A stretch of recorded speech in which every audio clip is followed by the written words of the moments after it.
Welcome to the Leo. YCP హయాంలో లిక్కర్లో ఏ స్థాయిలో అవినీతి జరిగిందో ఇప్పుడు రాష్ట్ర ప్రజలందరికీ తెలుసు. ముఖ్యంగా కమిషన్ల రూపంలోనే 3,113 కోట్ల రూపాయలు ఆ ప్రభుత్వ పెద్దలు తీసుకున్నారు అని ఆధారాలతో సహా నిరూపించబడింది.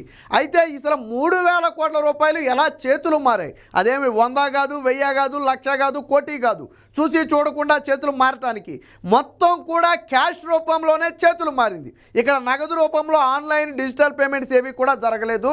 ఈ 3,000 కోట్ల రూపాయల కమిషన్లు మొత్తం కూడా నగదు రూపంలోనే చేతులు మారాయి. మరి ఎలా చేతులు మారాయి అంటే దీని వెనక ఒక పెద్ద కథే ఉంది. మనం సినిమాల్లో చూస్తాం చూడండి, ఏదో ఆ థ్రిల్లర్ సినిమాలు, క్రైమ్ థ్రిల్లర్ సినిమాలు.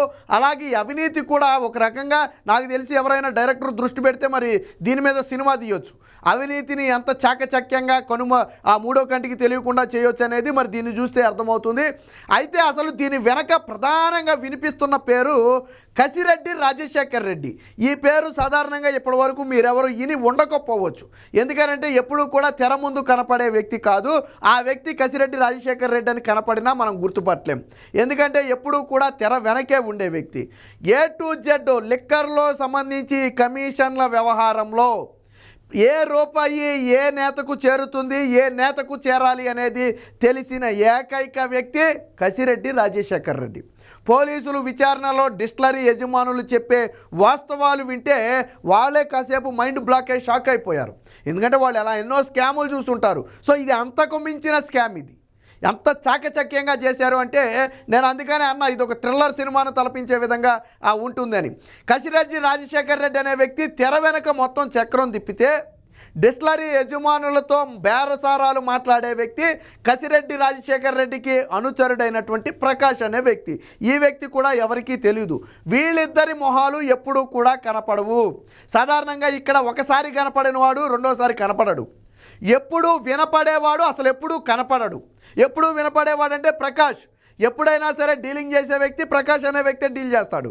కానీ క్యాష్ తీసుకునే వ్యక్తి ఒక్కసారి తీసుకున్న వ్యక్తి మరొకసారి తీసుకోడు, మారుతూ ఉంటారు. అంటే ఇదొక థ్రిల్లర్ లాగా అనిపించే విధానం అని ఎందుకు చెప్తున్నామంటే అందుకే వాస్తవానికి ఒక కేసుకు 200 రూపాయలు మద్యానికి, అలాగే బీర్కి 50 రూపాయలు చొప్పున కమిషన్ అది. అలాగే ప్రభుత్వం కూడా 1000 రూపాయలు చెల్లించిన చోట 1200 చెల్లిస్తుంది. ఆ అదనంగా ఇచ్చే 200 ఎవరికి చేరుతుంది అంటే వాళ్ళకి చేరుతుంది, ఏజెంట్లకు చేరుతుంది. ఎవరైతే ఇది కమిషన్లు తీసుకుంటున్నారో వాళ్ళకి చేరుతుంది. సో ఇదంతా ఒక పక్కా ప్రీప్లానుడ్గా నిర్వహించినటువంటి స్కాము. బట్ ఏది ఏమైనప్పటికీ కూడా ఎక్కడో చోట ఆ చిన్న లూప్ హోల్ ఉంటుంది. కాబట్టి బెవరేజెస్ కార్పొరేషన్కి సంబంధించి అసలు ఇదంతా ఎలా జరిగింది, ఇప్పటి వరకు మనం బెవరేజెస్ కార్పొరేషన్కి సంబంధించి వాసుదేవరెడ్డి గురించే మాట్లాడుకున్నాం. వాస్తవానికి తెర వెనక ఉన్నది మొత్తం వాసుదేవరెడ్డి. బట్ అంతకు మించిన పాత్ర నడిపిన వ్యక్తి కసిరెడ్డి రాజశేఖర్ రెడ్డి. ఎవరా ఈ కసిరెడ్డి రాజశేఖర్ రెడ్డి అని మీకు అనుమానం రావచ్చు. ఇదిగో ఈ వ్యక్తే కసిరెడ్డి రాజశేఖర్ రెడ్డి.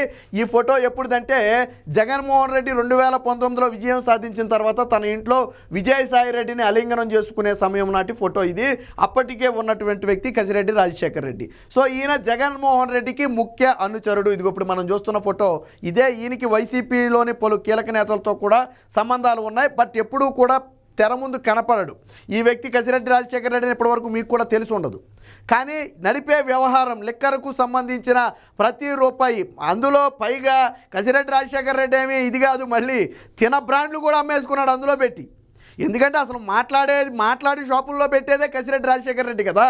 సో ఇతరులతో మాట్లాడుతూ తన బ్రాండులను కూడా షాపులో పెట్టి అమ్మేసుకుని సొమ్ములు వసూలు చేసుకున్నాడు. అలాగే ఇతరుల నుంచి కాంట్రాక్టులు మాట్లాడి కమిషన్లు మాట్లాడినందుకు తనకు ముట్టింది. సో మొత్తంగా భారీ స్థాయిలో తాను కూడా అయితే మొన్న 5 ఏళ్లలో సంపాదించుకున్నాడు.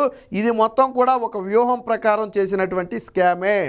కమిషన్లే 3,000 కోట్ల రూపాయలు నగదు రూపంలో. ఇంకో ట్విస్ట్ ఏంటంటే డబ్బులు ఎప్పుడు ఇవ్వాలి, ఎక్కడ ఇవ్వాలి అనేది వీళ్ళు డిసైడ్ చేస్తారు. సో ఆ ప్లేస్కి వచ్చేసి ఆ వ్యక్తి ఇచ్చేసి వెళ్ళిపోవటమే. సో వీళ్ళు పంపే వ్యక్తి మళ్ళీ దీనికి ఒక కోడ్ ఉంటుంది. ఎవరికి పడితే మళ్ళీ వాళ్ళకి ఎవరు. ఫర్ ఎగ్జాంపుల్ హైదరాబాద్లో తీసుకోవాలనుకోండి, ఆ పలానా మెట్రో పిల్లర్ నెంబర్ కింద పలానా షర్ట్ వేసుకుని క్యాప్ పెట్టుకుని ఉంటాడు ఒక మనిషి అని చెప్తారు. సో ఆ మనిషి దగ్గరికి వాళ్ళు డబ్బు తీసుకొచ్చిన తర్వాత ఒక కోడ్ ఉంటుంది వాళ్ళకి. ఏదో ఒక కోడ్, అది నెంబర్ రూపంలో ఉంటుందా లేదా ఏదైనా ఓడ్ రూపంలో ఉంటుందా అనేది మనకైతే తెలియదు. కానీ ఏదో ఒక కోడ్ ఉంటుంది. ఆ కోడ్ చెబితే వాళ్ళని కన్ఫర్మ్ చేసుకున్న తరువాత ఆ క్యాష్ ఇచ్చి వాళ్ళు వెనక్కి తిరిగి చూడకుండా వెళ్ళిపోతారు. వీళ్ళు ఈ డబ్బులు పట్టుకెళ్ళి ఎవరికి చేర్చాలో వాళ్ళకి చేర్చేస్తారు. మళ్ళీ తిరిగి రెండోసారి మళ్ళీ అమౌంట్ వసూలు చేసేటప్పుడు మళ్ళీ ఆ ప్లేస్ ఉండదు. ఏ సూపర్ మార్కెట్టో లేదా సినిమా థియేటర్ దగ్గర ఎక్కడో చోట ఉంటుంది. మళ్ళీ కొద్దిగా జనసంచారం ఎక్కువ ఉన్న చోటే దీన్ని పెడతారు. నిర్మానుష్యంగా ఉన్న ప్రాంతాల్లో దీన్ని పెట్టరు. జనసంచారం ఎక్కువ ఉన్న చోట అయితే ఎస్కేప్ అవ్వడానికి కూడా ఈజీగా ఉంటుంది, అనుమానం కూడా రాదు పెద్దగా. కాబట్టి అలాంటి చోటే పెడతారు. అప్పుడు మళ్ళీ తీసుకొచ్చే వ్యక్తి ఆ వ్యక్తి మారతాడు, తీసుకోవడానికి వెళ్ళిన వ్యక్తి ఈ వ్యక్తి మారతాడు. అందుకే చెప్పా, ఒకసారి డబ్బు తీసుకున్న వ్యక్తి రెండోసారి డబ్బు తీసుకోడు, ఒకసారి మాత్రమే ఆ మొహం కనపడద్ది. కానీ తెర వెనక ఉన్న వీళ్ళు మాత్రం ఎప్పుడు కనపడరు, ఓన్లీ వినపడతారు. ఫోన్ రూపంలో వాళ్ళకి కాల్ చేసి డీల్స్ చేస్తారు తప్ప వీళ్ళ ఫేస్ని ఎప్పుడు కూడా ఎక్కడ బయట పెట్టరు. మొత్తం కూడా విదేశీ సిమ్ములతో నడిపినటువంటి మంత్రాంగం. అందుకనే ఒక సినిమా ఆ స్టోరీని తలపించే విధంగా ఉంటుందని ఎందుకు చెప్పాము అంటే అందుకే చెప్పాము. దీనికి సంబంధించిన ఒక వార్త కూడా వచ్చింది, ఒకసారి చూద్దాం. సో మనం ఇందా చూసిన ఫోటో ఇదే. ఈయనే కసిరెడ్డి రాజశేఖర్ రెడ్డి. ఇప్పుడు ఈ లిక్కర్ దందాలో ప్రధానంగా మనం చెప్పుకునే వ్యక్తి ఈ వ్యక్తే. ఇది నేను చెప్పాను కదా, గతంలో ఏదైతే జగన్మోహన్ రెడ్డి 2019లో గెలిచినప్పుడు వాళ్ళ ఇంట్లో ఫోటో, ఆ సమయంలోనే అక్కడ కసిరెడ్డి రాజశేఖర్ రెడ్డి ఉన్నాడు. అంటే సో ఏ స్థాయిలో ఉన్నాడో మనం అర్థం చేసుకోవచ్చు.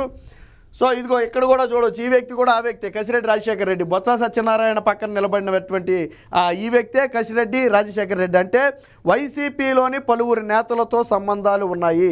అది లిక్కర్ ద్వారా ఏర్పడిన సంబంధాలా లేదా స్వతహాగా ఆయనకున్న సంబంధాలు అనేది మనకు తెలియదు. కానీ దీనికి సంబంధించిన ఒక వార్త కూడా వచ్చింది, ఒకసారి చూద్దాం.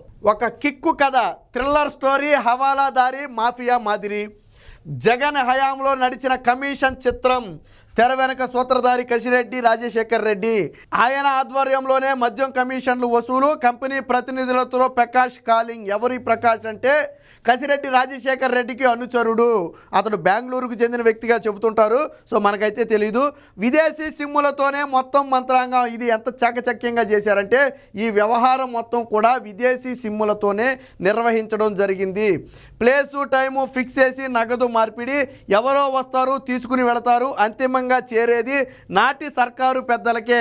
ఆ కమిషన్ ఎవరికి ఎంత చేరాలి, ఎక్కడికి చేరాలి అనేది ముందే డిసైడ్ అయి ఉంటుంది. ఆ ప్రకారం వాళ్ళకైతే చేరిపోతుంది. 5 ఏళ్లలో 3,000 కోట్లకు పైగా కలెక్షన్. మధ్యలో కసిరెడ్డి సొంత బ్రాండ్ల అమ్మకం. 4 ఏళ్లలో 1.25 కోట్ల కేసుల ఆర్డర్లు. ఇక్కడ ఇంకొక విచిత్రం ఏంటంటే గతంలో లేనటువంటి బ్రాండ్లకు కూడా వైసీపీ హయాంలో ఆర్డర్లు ఇవ్వటం. అంటే గతంలో ఒక్క కేసు కూడా ఆర్డర్ ఇవ్వనటువంటి కంపెనీలు వైసీపీ హయాంలో ఆర్డర్ ఇచ్చాయి. ఏం కంపెనీలో చూడండి, ఇక్కడ 2018-19 అంటే నాడు టీడీపీ ప్రభుత్వం ఉన్న సమయంలో ఈ కంపెనీల నుంచి ఒక్క బ్రాండు కూడా తీసుకోవాలా. అంటే ఈ బ్రాండు ఏపీలో అమ్మలా. కానీ జగన్ వచ్చిన తర్వాత 2023-24 నాటికి ఏ స్థాయిలో ఆర్డర్లు ఇచ్చారు అంటే Siri classic blue finest whisky అంట 18,97,000 కేసులు.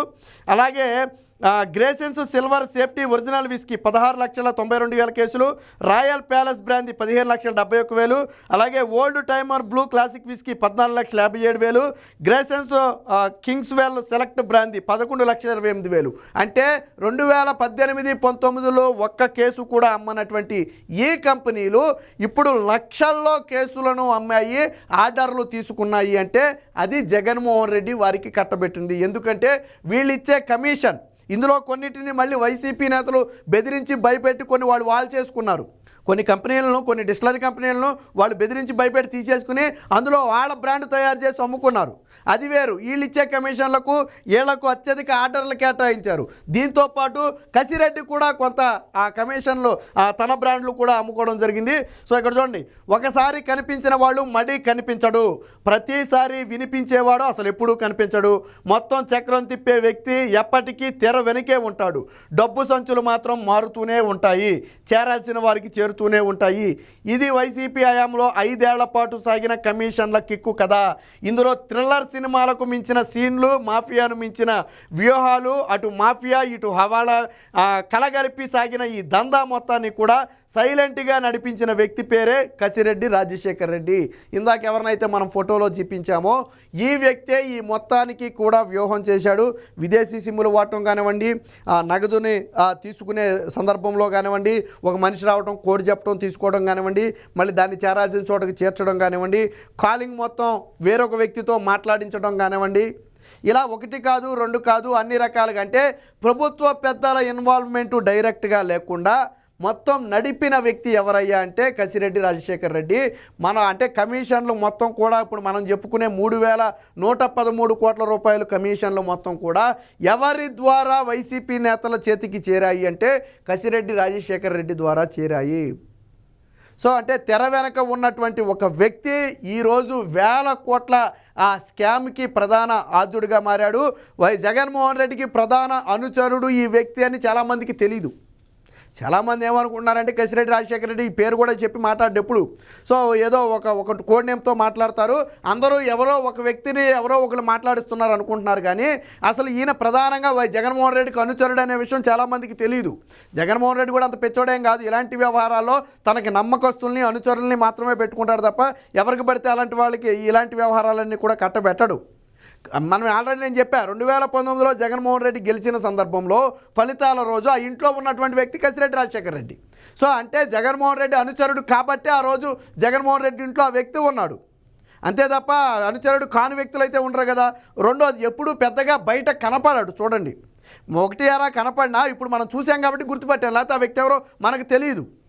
సో ఈ విధంగా మొత్తంగా భారీ లిక్కర్ మాఫియానైతే నిర్వహించారు. సినిమా స్టోరీని తలపించే విధంగా సాగినటువంటి ఈ లిక్కర్ మాఫియా వెనక ప్రధాన హస్తం మొత్తం కూడా కసిరెడ్డి రాజశేఖర రెడ్డిదే. అయితే ప్రస్తుతానికి కసిరెడ్డి రాజశేఖర రెడ్డి మీద అయితే ఉన్నారు. పూర్తి ఆధారాలు సేకరించిన తరువాత అదుపులోకి తీసుకునే అవకాశం ఉంటుంది. అయితే ఉన్నాడా విదేశాలకు పారిపోయాడనేది ఇప్పటి వరకు తెలియదు. ఎందుకనంటే ఇది ఎప్పుడు బయటకు వచ్చింది కసిరెడ్డి రాజశేఖర రెడ్డి పేరు? డిస్టిలరీ యజమానులను ప్రశ్నిస్తే బయటకు వచ్చింది. అసలు డిస్టిలరీ యజమానుల్ని మీతో ఎవరు మాట్లాడేవారు, మీరు డబ్బులు ఎవరికి ఇచ్చేవాళ్ళు, మీతో డీలింగ్ ఎవరు చేసేవాళ్ళు, ఎంతెంత డీలింగ్ చేసేవాళ్ళు అని అడిగిన సందర్భంలో కసిరెడ్డి రాజశేఖర రెడ్డి పేరు వచ్చింది. అప్పుడు ప్రకాష్ పేరు వచ్చింది. అప్పటి వరకు ఈ పేర్లు రాలా. సో అప్పటికే వీళ్ళు ఏమైనా దేశం దాటి వెళ్ళిపోతే మనం అయితే చెప్పలేం. కానీ ఏదైనా మన మొత్తానికి జగన్మోహన్ రెడ్డి హయాంలో సాగినటువంటి ఏదైతే ఈ లిక్కర్ కమిషన్లు వ్యవహారం ఉందో ఇది మాత్రం థ్రిల్లర్ స్టోరీని తలపించే విధంగా ఉందంటంలో ఎటువంటి సందేహం లేదు.